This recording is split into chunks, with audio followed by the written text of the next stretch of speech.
In 2003, we had Snake, but someone had already discovered a digital weapon. For less than $50, they were turning harmless phones into Swiss Army knives of cybercrime. Spoofed text messages, invisible keyloggers, ringtones that fooled companies, silent thefts that companies tried to cover up for years. Today those phones are extinct, but their DNA lives on. And that's just the first part. In the early 2000s, while the world was obsessed with snake.eagle and monochrome screens, a shadow economy was thriving in the back alleys of Moscow, Delhi, and Berlin. Born from modified Nokia phones worth less than $50, these devices became the Swiss Army knives of cybercrime. How? Thanks to three ingenious hacks that telecom companies desperately tried to bury.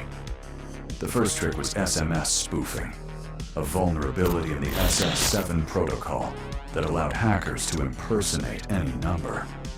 Using open-source tools like Nokia and a serial cable, attackers could send bank alerts from numbers that looked legitimate.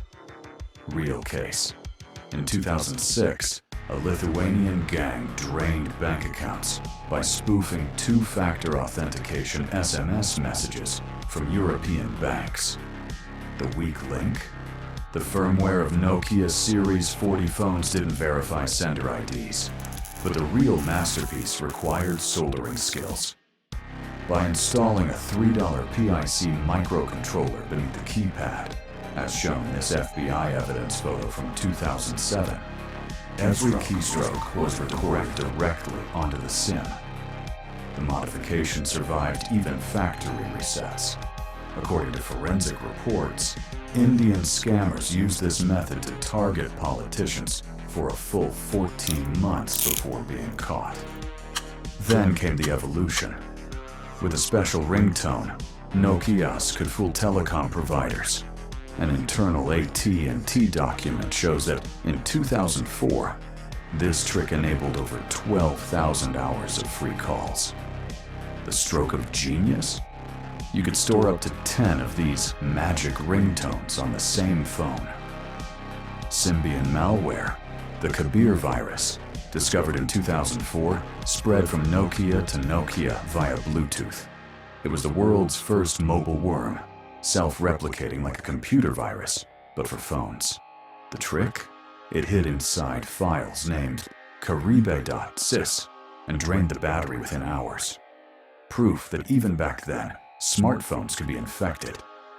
Even though 4G killed off these exploits, their DNA still lives on.